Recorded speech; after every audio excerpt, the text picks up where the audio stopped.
Hello के बजे छी? डीजे मुकेश राज राज राज कहाँ घर है? अमाटोल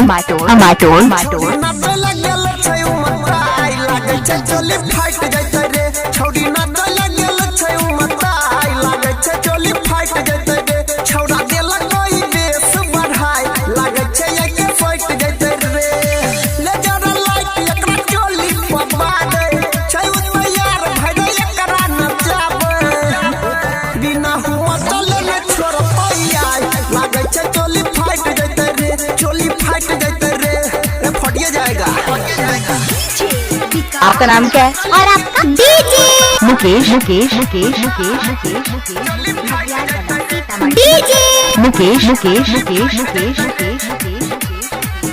कहाँ घर का तुहार हो? नानी चौक अमाटोल।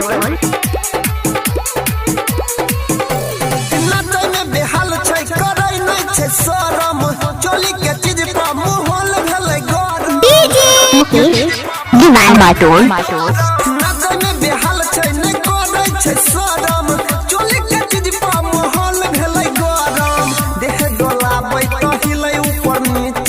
छौरा सब देखी के करे छै पीछा लागे छोटा ड्रेस में बॉडी हॉट लागे छै चोली फाइट जैते रे छौड़ी नाच लागल छै उ मताई लागे छै चोली फाइट जैते रे।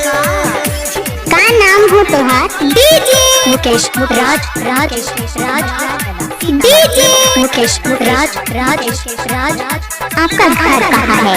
अमाटोल नानी चौक।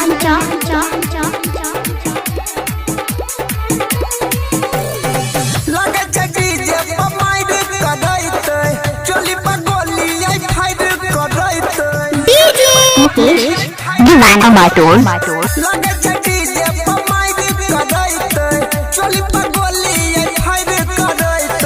छोड़ी मोगी के आई गेले जमाना घूंघट में रहना भेले फैशन पुराना ई त कमर में सटा के मारे चोट लागे छै चोली फाइट जैते रे छौड़ी नाच लागल छै उ मताई लागे छै चोली फाइट जैते रे।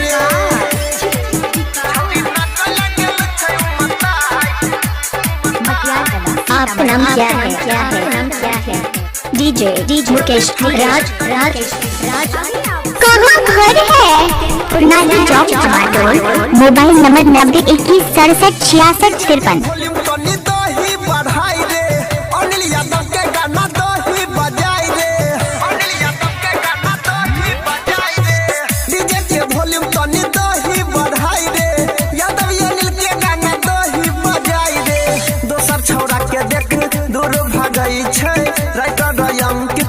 संगे नाचै छै परवीन चंदन लुटाबै छलै नोट लागे छै चोली फाइट जैते रे छौड़ी नाच लागल छै उ मताई लागे छै चोली फाइट जैते रे छौड़ी नाच लागल छै उ मताई लागे छै चोली फाइट जैते रे छौड़ी नाच लागल छै उ मताई लागे छै चोली फाइट जैते रे छौड़ा देला कोई बेस बढ़ाई लागे छै एक फाइट जैते रे।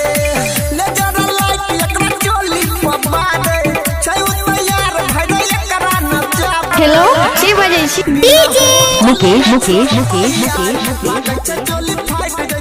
कहाँ घर बा तुहार हो? अमाटोल।